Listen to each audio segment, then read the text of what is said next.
right. Thank you for joining us, Sofia. So we'll start off over here today. Talk to us about your win today. Yeah, I'm happy with the win, the way I played. Things obviously, I started off pretty good, and then just made a little bit too many unforced errors. But of course, she started playing better. But overall, I'm happy with the way I played. All right, we'll go to questions in the room. Yep, Karen.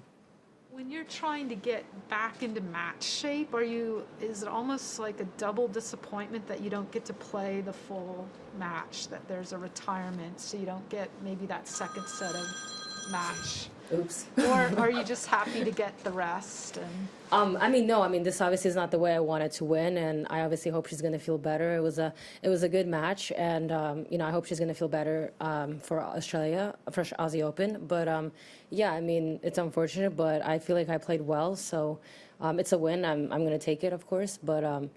Yeah, I felt my game really good today. Even though I was making a lot of unforced errors with my forehand, it was weird. I just felt really good. So, yeah. Sofia, what's it like to return to Melbourne after the memories of last year? Yeah, it's obviously really special, and I'm super happy and super glad to be here. I'm trying to somehow handle the emotions on court. I feel like it's going to be a little bit of a roller coaster next Monday or Tuesday, whenever I play. So I feel like you guys and the fans will probably see a little bit more emotions. So now it's a little bit, quiet. I'm, trying to get into the rhythm. So yeah, I'll have to somehow figure out a way to handle nerves, of course, for next week. Greg? Is it any easier handling those emotions these days after all you went through last year and the success that you had right through whatever you played really last year? Does it make it any easier to handle those emotions when you come to defending a major? Yeah, definitely. I feel like with the matches I've had and the success I had last year helps me, but it's the first time I'm experiencing coming back to a Grand Slam where I have to, not have to, but where I want to try to defend my title, and of course it's nerves, and obviously very nervous, but I'm going to do my best, and we're going to see how it goes. Sofia, I guess more specifically on that, there is, yes, a unique pressure of coming back to defend your title at the AO, but I guess any time a player wins a major for the first time, everyone's very interested to see what they do at majors after that, and you made the French Open final, so I guess does that kind of take the pressure off a little bit that you did back it up at a Grand Slam even though it wasn't specifically here? Yeah, definitely. I feel like that was good for sure from my end. US Open fourth round, so obviously did better than a few years, so I was quite happy about that, even though I lost. But yeah, I'm happy that I was able to get to the finals of French. Obviously it's so special. I love playing in Paris. I love red clay. I love everything about Paris. But yeah, I think it's good. It gives me a little bit some air to breathe, and like you said, after who wins the Grand Slam, of course people are going to be looking at them, so that's why I'm a little bit nervous for next week. So yeah, we just have to hope everything will be fine. Go ahead, Karen. it's interesting to hear you talk about the nerves of coming back here on your practice Saturday, which would have been your first time back here, right? You look so happy. Were you playing with Anastasia? Was that who your practice partner was? It? No, I actually don't even remember when we started practicing. I think it was actually Tuesday, my first practice, because we got here and then we had to wait a few days. It was interesting to wait, but you were smiling and I was sitting with Ostapenko.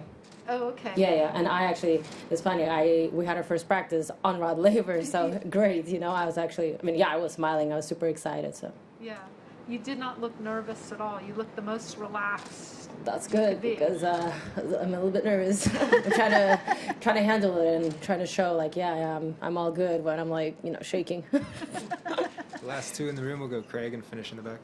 Just on that whole aspect, there's obviously a lot of questions coming at you at the moment about those nerves and trying to achieve what you achieved last year. How do you handle that when not just with the Australian Open, but to see where your ranking has moved to be defending so many points with so many big events? Is it something that you've thought about and you've had to work out in your mind, or how do you handle that?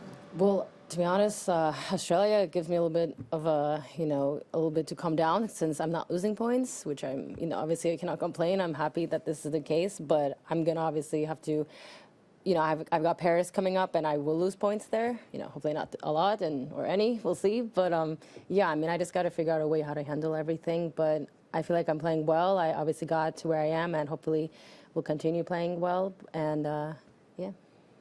Just to follow up on that, if you don't mind. Do you try to think about that sort of thing just on yourself, with your father? Do you seek outside help on the mental side of it? Well, yeah, definitely. My dad's gonna for sure help me. I used to be very, very, very, very emotional on court, crying and stuff, whatever. But now it's obviously better. So obviously mentally I've improved. But like I said in my other press conferences, that I might ask Novak for advice. That'd be good. But we'll see. I'm not gonna look for him and say, oh, hey, we already talked, but I will stick to my dad for sure. And then if he happens to be there, if I'm able to ask him that, then I'll ask him. We'll see. Last one in the back. Just given the whole crazy nature of the build-up to the tournament, do you feel like that might take a little bit of pressure off you, considering there's just so much other news around? 72 players had to go into hard lockdown. In some way, does that sort of relieve you of pressure of being a defending champion? Not really. I obviously wish that it's obviously tough on the players who had the really hard lockdown, and I'm sorry that I wasn't part of it, but I'm obviously happy that I wasn't, but I'm obviously not trying to rub it in their faces or anything, Obviously things are tough, but I'm really thankful and grateful to Tennis Australia for, they did such a great job, with this whole quarantine. Now we're free doing, walking around, everything, everything. They arranged all the food and, all the equipment, gym equipment, everything. They really did a great job, and, I'm not complaining at all. I knew the situation. I knew what I was coming in, and it was going to be 2 weeks hard lockdown. Luckily, I was able to get out for 5 hours, but I took advantage of it and had great 2 weeks practice with Aliona Ostapenko, and I feel like next Monday or Tuesday, whenever, we'll see the Aussie crowd and everyone, and it's going to be quite heated, and I'm super excited for that. All right, thank you. We'll move to online questions now. Our first online question from the Associated Press, Howard Frederick. Could you ask your question, please?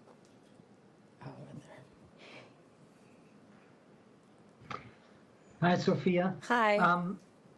I wanted to ask if you could maybe take yourself back to a little more than a year ago and put yourself back in the shoes of maybe a young player who has made it to the fourth round or a quarterfinal of a Grand Slam tournament and thinks they can and wants to take that next step like you did last year, making it to 2 Grand Slam finals, winning in Australia the championship. If you could point to one sort of key factor, one important element to going from being on the verge of that sort of thing to actually accomplishing it, what would you say that might be?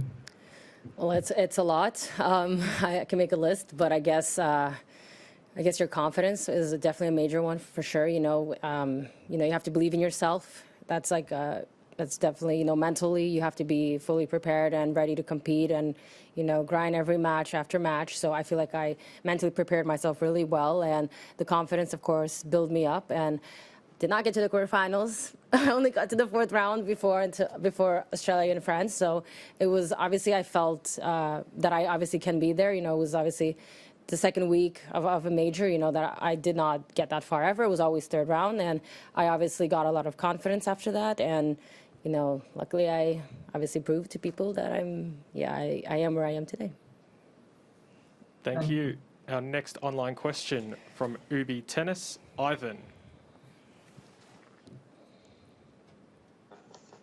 Hi, Sofia. How are you? Good. I am from Argentina, and my question is, what is your opinion about Nadia Podoroska?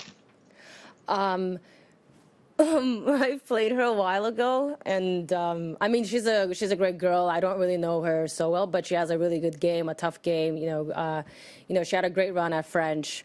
So it's obviously great for Fila family. So, but yeah, we're a part of Fila. So, but yeah, I think it's really good. She plays big. She's tough. She's nice. Even though I don't talk much to her, I just say hi. But she seems nice. Our next question from Tennis Channel, David Kane. Hi, Sonia Snowden-Gadom. I wanted to ask you about practicing with Alyona Stepanko, why you chose to play with her, and what it was like warming up with her over the last couple of weeks, because you would think that given how she plays in matches, she would maybe give you a lot of rhythm in practice. So what was the thought process behind picking her, and what was it like? She messaged me, asked me if I wanted to practice. I obviously wanted to practice, but I didn't have anyone, and I obviously wanted to practice. And with her, we've practiced a few times in the past, and I have really good rhythm with her. And yeah, I mean, I'm happy with the way it went. We got along. We both, obviously, I can see we both have the same characters. We're both quite stubborn and get quite mad on certain things, on the littlest things, and start, not blaming ourselves if we're missing. We, I don't know, get mad and just say like, oh yeah, the court, the net is, or whatever. We have the same characters, so it was fun, and we got along really well. And actually, it's weird. So after the 2 weeks, I had to practice with another player, Svitolina, which was a great practice. But it obviously was different, because it wasn't so. I mean, I'm so used to Alyona's pace, her rhythm. So I told her on that day, I was like, oh God, like I did not play that well because I did not have any rhythm. I'm just so used to her rhythm, and she obviously also had the same thing, So, but yeah, I mean, we get along, we're good. So. Thank you. Thank you to our questions online. That concludes our press conference with Sofia Kenin.